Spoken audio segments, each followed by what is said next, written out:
오늘 하나님 말씀 계속 함께 나누도록 하겠습니다. 지금 베드로후서 2장에 들어오면요, 베드로가 교회 성도들에게 흩어져 있는 나그네요 하나님의 백성들에게 거짓 선지자와 거짓 교사로 인하여서 하나님의 은혜 안에서 자라나는 것이 아니라 오히려 하나님의 오심에 대해서 거부하고 하나님의 말씀 따라 살아가는 거룩한 삶과 경건한 행실이 없는 이런 원인 제공을 하는 거짓 선지자와 교사에 대한 이야기를 이 장에서 이제 하기 시작합니다. 그래서 그 2장에서 백성들 가운데 거짓 선지자들이 일어나고, 그리고 교회 가운데서도 이 영향을 받은 거짓 교사들이 성도들의 마음을 해칠 수가 있는데 경고하는 거죠. 경고하면서 너희들이 속지 말아라. 너희들이 그들의 말에 넘어가지 말고 그들의 거짓말에 속지 말고, 그들은 결국 너희를 유익하게 하려고 다가오는 것 같으나 자신들의 탐심으로 인해서 자기의 이익만 삼고 너희를 같이 멸망에 빠뜨리니 그러니 너희들은 주의해라 라는 것을 경고하기 위해서 이 장에서 전체적으로 이 거짓 교사에 대한 이야기를 하고 있습니다. 그리고 오늘 4절부터의 말씀은요, 이 거짓 선지자와 거짓 교사의 결과가 어떻게 되는지를 알려주고 있어요. 그러니까 분명하게 보여주는 거죠. 거짓 선지자와 거짓 교사의 마지막이 어떻게 될 것인지 세 가지의 심판을 우리에게 예를 들어서 설명해 주면서 이전에도 이렇게 심판하신 하나님이 앞으로도 이런 자들을 심판하실 거야 라고 알려주기 위한 것이 4절부터의 말씀이에요. 먼저 첫 번째는 범죄한 천사들을 심판하신 장면, 두 번째는 5절에서 노아 홍수 때에 옛 세상을 심판하신 장면, 세 번째는 6절에서 소돔과 고모라 성을 심판하신 장면, 이 장면을 이제 가지고 오는 거예요. 하나님께서 범죄한 자들에 대하여서, 경건치 않은 자들에 대하여서 결국은 어떻게 하셨는지를 구약의 내용들을 가지고 와서 앞으로 그 동일한 하나님이 이런 경건하지 않은 자들을 심판하실 거다, 이렇게 우리에게 알려주고 있어요. 그럼 우리 이 장면을 다시 조금 더 보도록 하겠습니다. 먼저 첫 번째는 4절에서 범죄한 천사들을 용서하지 아니하셨다 그러죠. 용서하지 않았다라는 단어는 지체하거나 주저함이 없었다 이런 것을 포함하고 있는 말이에요. 범죄한 천사들을 심판하기에 주저하지 않으셨다. 마땅히 의를 행하셨는데, 이 범죄한 천사들이라는 것은 이 범죄라는 단어 자체가 자리를 이탈했다라는 거예요. 관역을 벗어나는 겁니다. 가야 할 이 길이 있는데 그 길을 벗어나는 것을 범죄했다 그래요. 양궁 선수가 활을 탁 쐈는데 관역을 맞춰야 되는데 관역을 벗어나는 거 있죠. 이것을 범죄했다 그래요.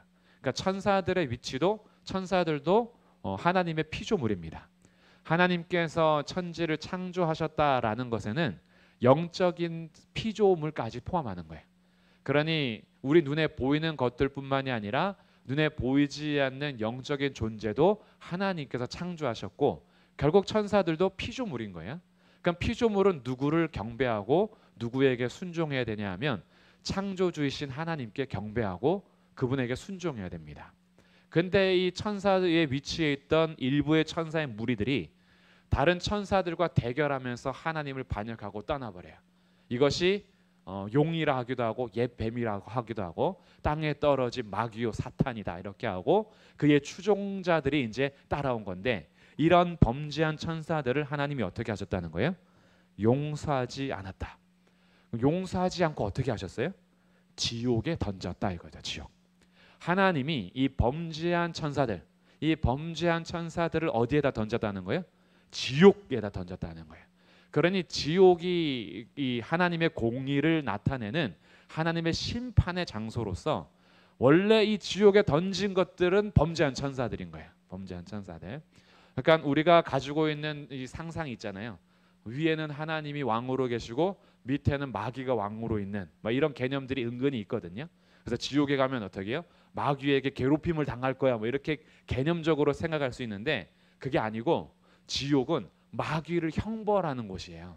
그러니까 마귀와 그의 추종자들은 귀신, 하나님을 대적하고 떠났던 이 영혼, 이 천사, 이 범죄한 천사들, 이 모든 것들을 형벌의 장소로 쓰는 것이 지옥인 겁니다. 근데 이것들이요, 자기네만 안 가려고 하나님의 형상으로 지은 사람에게 다가와가지고 같이 가려고 자기만 우리 그런 거 있잖아요. 물귀신 작전이라고. 이 귀신들이 그 작전을 쓰는 거예요. 나만 안 가려고. 그래서 지옥이 하나님께서 범죄한 천사들을 형벌하는 곳이다. 그래서 용서하지 않고 이들을 지옥에 던져 어두운 구덩이에 두어 심판 때까지 지키게 하셨다. 이 마지막 심판 때에 확실하게 끝장내실 거예요. 마지막 심판 때에. 그때까지는 아직 주님 오시는 그날까지는 시간이 좀 있지만, 그러나 하나님께서는 지금도 통치하시면서 범죄한 천사들을 용서하지 않았다. 이게 첫 번째예요. 두 번째는 5절에서 옛 세상을 용서하지 않았다. 이 옛 세상이라는 것이 노아 홍수 전 세상이에요. 그래서 노아 홍수 전의 세상과 노아 홍수 후의 세상으로 지금 설명하고 있다라는 것을 알게 되죠. 노아 홍수 전의 세상이 어떤 세상이었냐면 하나님을 반역하고 하나님의 의를 따르고자 하는 자를 조롱하고 멸시하는, 그래서 오히려 의를 전파하는 노아가 고통을 당해야 하는 시대가 그 시대예요. 그래서 하나님의 아들들이 사람의 딸들과 섞여서 전혀 경건한 자와 불경건한 자들이 구분이 되지 않았던 시대. 누가 하나님을 따르는 자인지 누가 하나님을 따르지 않는 자인지 구분이 안 돼서 모두가 다 어떻게 해요? 하나님을 떠난 불경건한 시대. 이것이 노아 홍수 때의 세상인 거예요. 그러니까 하나님께서 이 세상을 어떻게 하셨어요? 용서하지 않고 물로 5절 끝에 보니까 경건하지 아니한 자들의 세상에 홍수를 내리셨다. 옛 세상의 특징이 뭐냐 봤더니 경건하지 아니한 자들의 세상. 하나님 앞에 전혀 두려움도 없고 하나님 앞에 정직하고 경외함으로 살려고 하는 자들이 아니라 하나님을 두려워하지 않고 오히려 하나님 반역하며 경건하지 않는 자들의 세상, 이 세상을 홍수로 내리치셨다. 이것이 하나님의 심판에 대한 이야기죠. 세 번째 심판은 6절인데 소돔과 고모라 성, 이것은 아브라함 때 이야기죠. 아브라함 때에 오셔서 소돔과 고모라 성의 죄악이 꽉 차서 이제 더 이상 봐줄 수 없다. 하나님께서 용서하지 않고 멸망하기로 결정하셨어요. 그래서 와서 내가 소돔과 고모라를 멸하려고 하는데 나의 벗 아브라함에게 이것을 숨기겠느냐. 그리고 이제 대화할 때에 하나님 의인 50명이 있어도 멸하시렵니까? 45명이 있으면 어떡하시렵니까? 이러면서 의인 10명이 있으면 그 의인 10명으로 인하여서 내가 그 성을 멸망하지 않겠다라는 약속까지 받은 그 장면이죠. 그런데 이 소돔과 고모라 성에 의인 한 가족이 없는 거예요. 의인 10명이라는 것은 한 가족 단위를 말하는 거예요. 그러니까 한 가정이 없는 겁니다. 한 가정이. 하나님 앞에서 경건하게 살고자 하는 단 한 가정이 없는 소돔과 고모라 성을 불과 유황으로 내리치셔서 멸망시키는 그 장면이 소개가 되고 있어요. 이것을 소개하는 이유가 뭐라고요? 거짓 선지자와 거짓 교사의 결과도 어떻게 된다? 이렇게 심판을 당하게 될 것이다. 이것을 우리에게 알려주기 위함입니다. 그러니 너희를 지금 속이고 너희들에게 거짓 교훈으로 달콤한 말로 너희를 유혹하는 결과를 너네들이 알아야 된다. 지금 당장 너희들에게 달콤한 이익이 아니라 범죄한 천사들을 용서하지 않고 지옥에 던져서 구덩이에 아주 어둠의 구덩이에 빠지게 한 것처럼 옛 세상 경건하지 않는 자들의 세상을 홍수로 내려치신 것처럼 소돔과 고모라 땅 의인 한 가정이 없는 그곳을 멸하기로 결정하셔서 진짜로 멸망시킨 것처럼 거짓 선지자와 거짓 교사의 결과는 멸망을 당하게 될 것이다. 결국은 심판의 대상자들이라는 거죠. 그러니 너희들이 그들을 따르지 말고 하나님의 은혜 안에서 주의 의를 따라 살기를 너희가 힘써야 된다라는 것을 오히려 우리에게 설명해 주고 있는 거죠. 물론 이 심판 가운데 하나님의 은혜가 있어요. 여기에서도 벌써 두 군데나 등장하는데 5절에서 하나님께서 옛 세상을 용서하지 않고 심판하지만 누구를 딱 집어서 은혜를 베푸세요? 노아를 하나님께서 딱 붙잡아 주는 거예요. 그 노아를 뭐라고 소개하냐 봤더니 5절에 옛 세상을 용서하지 아니하시고 오직 의를 전파하는 노아와 7 식구를 보존하셨다. 오직 의를 전파하는 노아. 노아는 하나님께서 의가 되셔서 나의 의가 되시는 거죠. 하나님이 나의 의가 되는 사람들은 하나님의 뜻을 따라서 순종하며 살고자 하는 삶으로 이제 나타나요. 그러다 보니까 이 불의한 세상 속에서 무엇을 전파하며 살게 되냐면 하나님 그분을 전파하며 살게 돼요. 하나님의 그 의로우심과 그 하나님의 의로우심을 따라서 우리가 은혜를 입게 되기 때문에 하나님의 의를 전파하는 자로서 노아가 이제 소개가 되는 거죠. 그래서 오직 의를 전파하는 노아와 그 7식구를 보존하셨다. 하나님의 은혜가 이제 있어요. 세상을 심판하시긴 하지만 구원도 베풀어 주시는 하나님의 은혜가 여기에서 보이고, 또 소돔과 고모라 성에서도 마찬가지죠. 소돔과 고모라 성을 멸망시킬 때 거기에 누가 있었어요? 아브라함 조카 롯이 있었어요. 그래서 7절에 보니까 무법한 자들의 음란한 행실로 말미암아 고통당하는 의로운 롯을 건졌다. 무법한 자들의 음란한 행실, 하나님 법 없이 살아가는 사람들, 여전히 타락하고 음란하게 살아가는 행실 속에서 롯이 고통을 당하고 있었대요. 그 가로 안에 이렇게 설명합니다. 8절에 이는 이 의인이, 롯을 의인으로 소개하죠. 그들 중에 거하여 날마다 저 불법한 행실을 보고 들으므로 그 의로운 심령이 상함이라.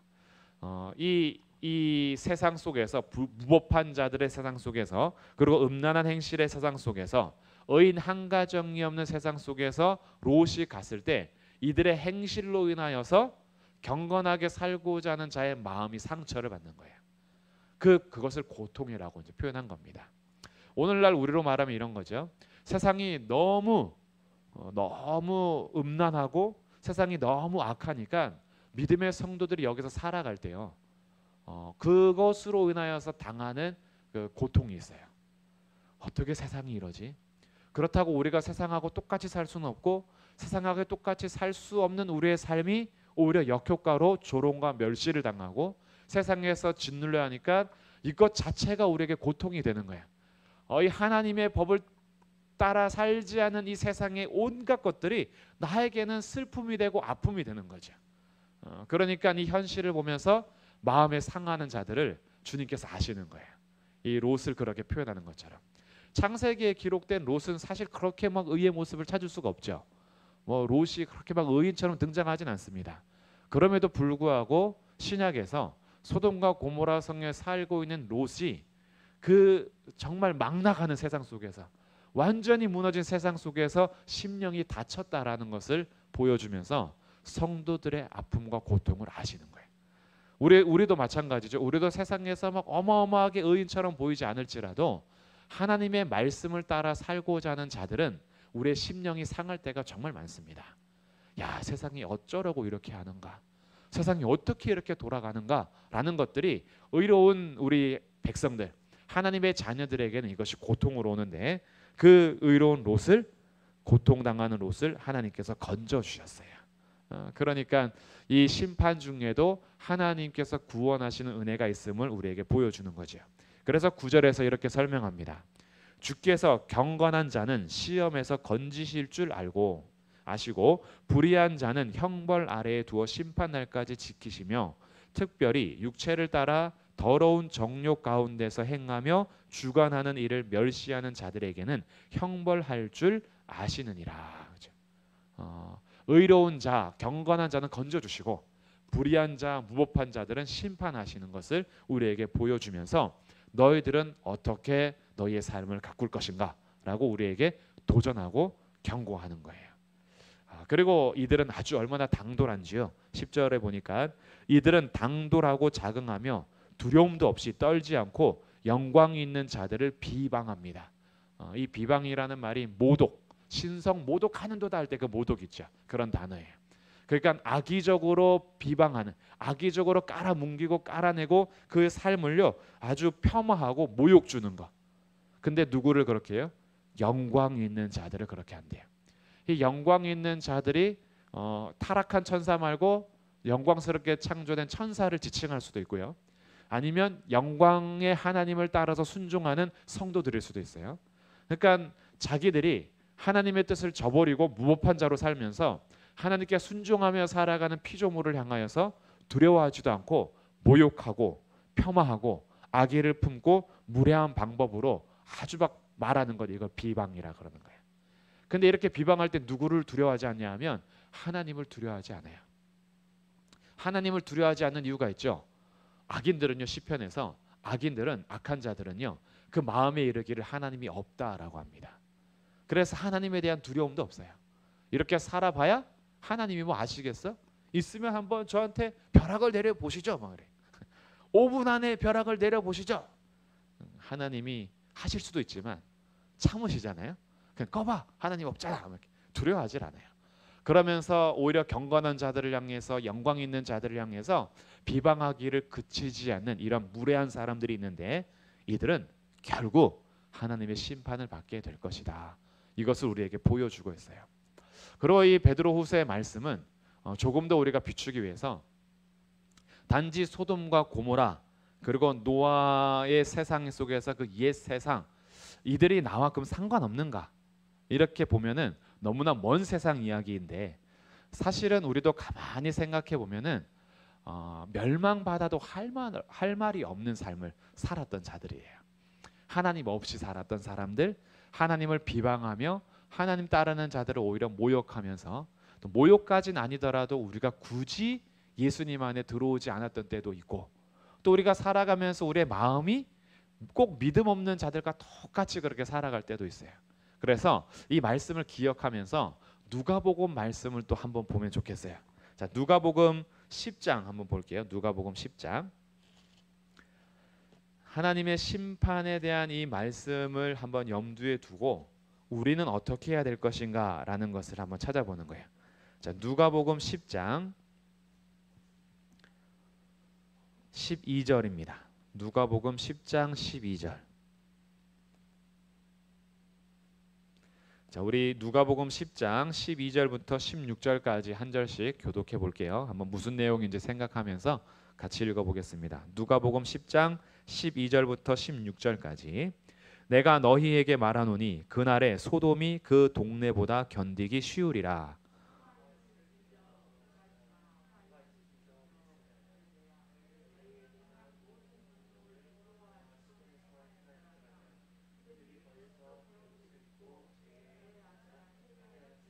심판 때에 두로와 시돈이 너희보다 견디기 쉬우리라.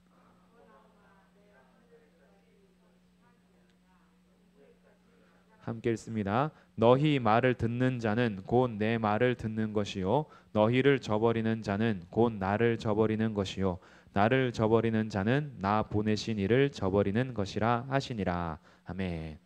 지금 이 말씀은 예수님께서 70명의 제자들을 따로 세우셔서 그들을 파송하는 중에 하시는 말씀이에요. 그래서 너희가 어디를 가든지 이 복음을 전하게 될 텐데, 너희가 전하는 복음을 받아들이지 않는 자들에게 대해서 하시는 말씀이에요. 소돔과 고모라가 훨씬 쉽다 이거죠. 너희가 소돔을 보면서 저 악한 성 이렇게 얘기하며 멸망받아 마땅하고 타락한 성 이렇게 생각할 수 있는데, 예수 그리스도의 복음이 전파되고 있음에도 불구하고 그 예수의 복음을 받아들이지 않는다면 오히려 소돔이 훨 낫다 이거예요. 소돔이. 그러니 우리에게 전파된 이 복음은요, 진짜 어마어마한 겁니다. 복음으로 완전히 완성하신 예수님의 놀라운 소식이 전해지고 있는데 그것을 받아들이지 않으면 그럼 소돔이 오히려 견디기가 쉽다 이렇게 얘기할 정도예요. 우리 예수님 예화 중에 또 하시는 말씀 그거 있잖아요. 거지 나사로 이야기. 근데 이 거지 나사로를 천대했던 그가 지옥에 떨어져서 막 목이 불탈 때에 저 나사로에게 나 저 그 물 한 방울만 찍어서 달라고 하니까 어떻게 해요? 안 된다. 우린 보이지 않는 막이 있어가지고 그렇게 할 수 없다. 그러면 내 가족들에게 가서 좀 이렇게 말해달라고, 여기 오지 말라고. 그러니까 거기에서 뭐라 그래요? 이렇게 얘기합니다. 여기서 죽었다가 살아난 자들이 가서 얘기하면 들을 겁니다. 이렇게 얘기할 때 예수님께서 비유 속에서 이렇게 말씀하세요. 아니야. 거기 살아있는 동안에 선지자들의 말과 전해지는 복음을 듣지 않으면 죽었다가 살아난 자가 가서 말해도 안 듣는다. 이렇게 얘기해요. 그러니까 이 주님의 복음이 전파되는 것은요, 진짜 놀라운 일이에요. 복음이 전파되는데 받아들이지 않은 이 세상을 향해서 하나님께서, 예수님께서 다시 말씀하시는 거예요. 복음을 전파함에 있어서 이 복음을 듣지 않는 세상은 결국 소돔과 고모라처럼 심판당할 것이 뻔하다 이거죠. 그 13장도 한번 가볼게요. 누가복음 13장. 누가복음 13장에서도 이런 맥락에서 또 얘기하는데요. 누가복음 13장 2절부터 5절까지 제가 한번 읽어볼게요. 대답하여 이르시되 너희는 이 갈릴리 사람들이 이같이 해 받음으로 다른 모든 갈릴리 사람보다 죄가 더 있는 줄 아느냐? 너희에게 이르노니 아니다. 너희도 만일 회개하지 아니하면 다 이와 같이 망하리라. 또 실로암에서 망대가 무너져 치어 죽은 18사람이 예루살렘에 거한 다른 모든 사람보다 죄가 더 있는 줄 아느냐? 너희에게 이르노니 아니라. 너희도 만일 회개하지 아니하면 다 이와 같이 망하리라. 회개하지 않으면 똑같아요. 회개하지 않으면. 그러니까 우리가 그저 거짓 선지자와 거짓 교사에 대한 심판에 대한 확실성을 얘기해 주는 거지만 우리들을 한번 살펴봐야 되는 거예요. 우리들에게도 회개가 없었다면 똑같이 망하는 겁니다. 그들이 더 죄가 있어서 멸망한 것이 아니라 회개하지 않으면 똑같이 멸망한다. 한 군데만 더 볼게요. 17장. 자, 이제 17장 누가복음 17장 26절부터의 말씀이에요. 17장 26절부터 말씀인데 여기도 한번 제가 읽어볼 테니까 마음속으로 따라 읽으시면서 어떤 내용인지 확인해 보세요. 노아의 때에 된 것과 같이, 자 노아 때가 나오죠. 우리 베드로후서에서 읽었던 것. 노아의 때에 된 것과 같이 인자의 때에도 그러하리라. 그러니까 노아의 때가 옛날 얘기가 아니다 이거예요. 노아의 때 하나님께서 하신 것처럼 인자의 때에도 그럴 터인데 27절 노아가 방주에 들어가던 날까지 사람들이 먹고 마시고 장가들고 시집가더니 홍수가 나서 그들을 다 멸망시켰으며 또 롯의 때와 같으리니 롯도 나오죠. 이게 소돔과 고모라 때예요. 사람들이 먹고 마시고 사고 팔고 심고 집을 짓더니 롯이 소돔에서 나가던 날에 하늘로부터 불과 유황이 비오듯 하여 그들을 멸망시켰느니라. 인자가 나타나는 날에도 이러하리라. 그날에 만일 사람이 지붕 위에 있고 그의 세간이 집 안에 있으면 그것을 가지러 내려가지 말 것이요 밭에 있는 자도 그와 같이 뒤로 돌이키지 말 것이니라. 롯의 철을 기억하라. 무릇 자기 목숨을 보존하고자 하는 자는 잃을 것이요 잃는 자는 살리리라. 이 노아의 때와 롯의 때를 또 예수님께서 말씀하시면서 이 하나님의 나라에 대한 이야기와 인자의 때에 대해서 얘기하는 중이거든요. 근데 노아의 때, 롯의 때에도 심판할 때까지 사람들이 뭐 했다는 거예요? 먹고 마시고 자기 마음대로 그냥 즐기며 살았대요. 그러니까 멸망이 있을 거라고 아무리 얘기해줘도 안 듣는 거예요. 인자의 때에도 그러하리라. 예수님 오실 날을 기다리는 오늘날도 마찬가지예요. 예수님께서 반드시 오십니다. 주님이 곧 오십니다. 얘기해도 사람들 어떻게 해요? 롯의 사위들처럼 농담으로 여기고요. 그 말하는 사람들을 비웃고요. 노아가 방주 짓는 동안에 계속 의를 전파한 노아가 얘기할 때에 산 위에 그 방주를 짓는 노아가 정상으로 보였겠어요? 방주를 지으려면 조선소가 산에 있으면 되겠습니까? 해변에 있어야지. 근데 그것을 하는 이 노아를 보면서 드디어 저 노인네가 노망이 들었네 막 이러지 않았겠어요? 자기들은 즐기고 먹고 마시고 전혀 내일이 당장 멸망이 온다 해도 전혀 개의치 않고 살았던 그때처럼 인자의 때에도 마찬가지다. 그러니 너희가 롯의 철을 기억하고 롯의 철가 어떻게 했어요? 뒤돌아보지 말라 했는데 뒤돌아봤다가 소금 기둥이 되잖아요. 너희들이 하나님 나라 백성으로서 인자의 오심을 기다리는 제자로 살 때 세상의 것을 그리워하고 세상의 것이 아까워서 먹고 마시고 즐기는 그 삶에 대해서 돌아보며 살지 말고 하나님 나라를 가진 자로서 노아의 때, 롯의 때처럼 하나님 나라를 향해서 우리가 직진해야 되는 거. 그래서 우리의 삶을 보게 해주는 거예요. 다시. 그래서 베드로후서에서 이 범죄한 천사들에 대한 심판, 노아 때의 옛 세상에 대한 심판, 롯의 때의 소돔과 고모라에 대한 심판이 1차적으로는요. 거짓 선지자와 거짓 교사들 그리고 이 거짓 선지자와 교사들의 수장 뒤에 있는 사탄 마귀 하나님 반드시 심판하실 것이다. 그래서 이때에 일어난 모든 거짓 교훈, 거짓 선지자, 자기가 그리스도로 하는 이단들 하나님께서 완전히 멸하시고 심판할 거다라고 경고하는 것이 1차이기 때문에 그것을 우리가 받아들여서 이 세상을 사는 동안에 그래 내가 정신 차리고 주님의 은혜 안에서 잘 자라야지. 내가 거짓 교훈에 속지 말아야지 라는 것이 우리에게 경고가 돼요. 근데 또 한편으로는 나는 그러면 경건한 삶을 잘 살고 있는가라고 점검해 보시는 또 본문이 될 수도 있어요. 나도 세상하고 똑같이 먹고 마시고 즐기고 그냥 그것이 그리워서 늘 뒤돌아보면서 사는 것은 아닌가. 주의 복음을 내가 받은 것이 얼마나 큰 은혜인 줄 잊어버리고 회개하지 않으면 우리도 똑같이 멸망할 것이고, 주님의 복음을 받아들이지 않으면 우리는 소돔과 고모라와 똑같이 다 멸망할 자들인데, 이런 멸망할 자들에게 주신 복음이요 어마어마한 거거든요. 예수 그리스도를 알게 했다라는 것은 세상에 그 무엇보다도 가장 귀한 것을 받은 것인데, 이것이 그냥 아무 은혜가 안 되고 그냥 여전히 세상을 향해서 우리의 갈망은 자꾸 커지고, 세상의 것은 계속 아깝고 세상의 것은 갖고 싶어하는 그런 마음이 있다면, 이것은 경건하지 않는 자들을 따라가는 삶이다. 우리들도 회개하지 않았다라면 똑같이 멸망했을 뿐이고, 복음이 들려졌을 때에 하나님께서 우리에게 이 복음을 들려줄 뿐 아니라 성령의 선물로 우리에게 믿음까지 주셨는데, 이 놀라운 것을 보배로운 믿음을 가진 자로서 너희가 어찌 이 세상에서 방탕하고 주의 뜻과 상관없이 그렇게 살 수 있겠는가? 주님께서 주신 믿음을 가진 자는 거룩한 행실을 가지고 경건한 자로서 살아야 되지 않는가라는 2차적인 한번 생각, 우리의 삶에 대해서도 생각해 볼 수 있는 것이 오늘 베드로후서 2장의 내용인 거예요. 그래서 우리 다시 본문으로 와서요, 저도 오늘 이 본문을 보면서 단지 정말 이 범죄한 천사들, 노아 때의 옛 세상, 소돔과 고모라 성, 이 심판을 따라서 거짓 선지자와 거짓 선생들이 분명히 멸망당할 것에 대해서 확신하고 감사하면서도, 나는 그러면 이 세상을 살아갈 때에 경건하게 세우신 하나님의 말씀에 따라서 얼마나 경건하게 살고 있는가라고 돌아보니, 진짜 주님의 은혜가 우선 첫 번째 감사하고, 두 번째는 그 은혜대로 살지 못하는 내 삶이 참 부끄럽고, 그래서 내가 이렇게 살면 안 되지라는 것에 대해서 다시 한번 내 마음과 나의 삶을 보게 하면서, 우리가 예수 그리스도를 아는 것이 얼마나 귀한 것인 줄 알고 그 은혜 아래서 더 전진하며 살아야겠다, 이런 결심을 하게 되더라고요.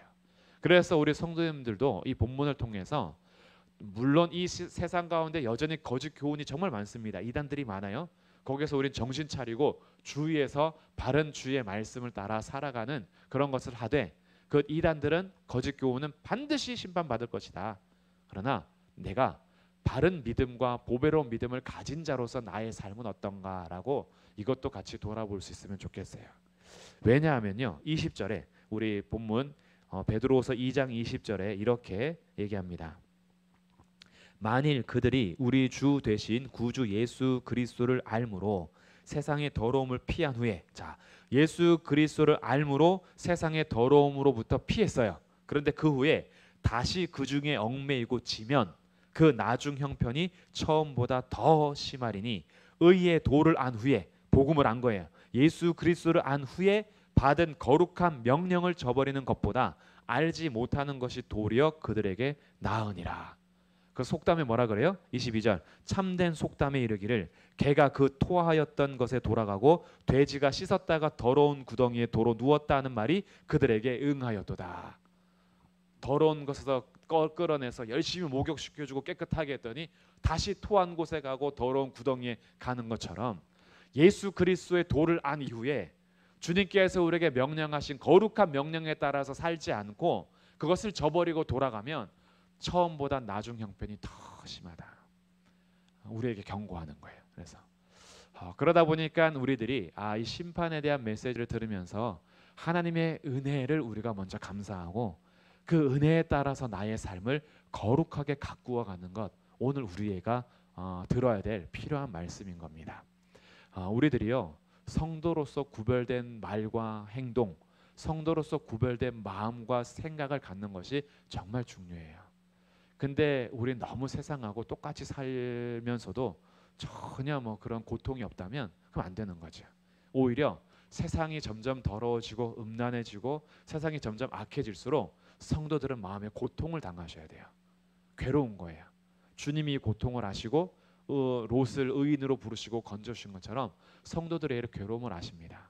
근데 성도들이 세상의 더러움과 세상의 그 악한 것을 똑같이 닮아가가지고 전혀 양심의 화인을 맞은 자처럼 산다면 그게 속상한 거예요. 그러니까 우리들이 주의 복음을 받아들인 자로서 우리에게 주신 믿음이 얼마나 귀한 것인 줄 알고, 그래서 베드로후서 1장에서 그 설명이 계속 있었던 거예요.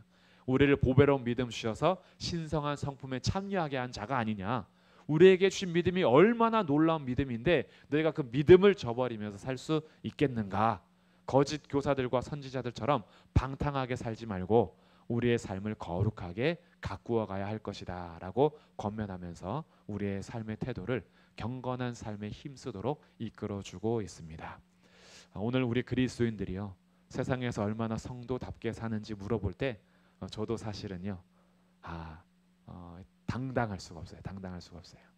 그들이 즐기는 문화가 나한테도 즐겁고 이들이 보고 듣고 하는 그 쾌락이 저에게도 그대로 답습이 되면서 오히려 그들이 재밌게 누리는 걸 못 누리면 내가 괜히 속상하고 그들은 재밌게 노는 이 문화들에 대해서 내가 오히려 못하면은 왜 난 주님을 빨리 알아서 이런 즐거움을 못 누리고 있을까, 뭐 이런 후회하는 마음들이 조금씩 생길 때 차라리 조금 더 늦게 알았으면은 할 것 좀 더 하고 좀 더 쾌락을 누리다가 그럼 얼마나 좋았을까라고 롯의 처처럼 뒤를 돌아보면서 살아가는 마음은 우리에게 주신 보배로운 믿음이 얼마나 귀한지를 잊어버리고 사는 것이니 오늘 말씀을 통해서 내가 살아가야 할 길, 내가 살아가야 할 우리의 마음 그리고 우리의 행실, 우리의 삶은 거룩한 행실을 따라 사는 것이구나라는 것들을 다시 한번 기억하면서 심판에서 건져주신 하나님의 놀라운 복음에 합당하게 살아가는 그런 복된 성도들이 되시기를 주님의 이름으로 축복합니다. 아멘. 그래서 오늘 은혜 찬양을 같이 두 곡 불렀었어요. 우리 다시 한번 지금까지 지내온 것 주님의 크신 은혜입니다 라고 1절만 우리 같이 찬양하고 같이 한번 기도할 텐데요. 정말 내 삶에서 주님 찾아오셔서 마땅히 심판받아야 할 나에게 은혜를 베푸사 지금까지 그 손 잡아주신 게 얼마나 감사한가. 그걸 안다면 하나님의 은혜에 대해서 하나님을 마음 아프게 하는 삶이 아니라 하나님을 더욱 사랑하고 하나님을 더욱 기뻐하며 살아야 되지 않겠나, 이런 마음과 함께 우리 찬양하도록 하겠습니다.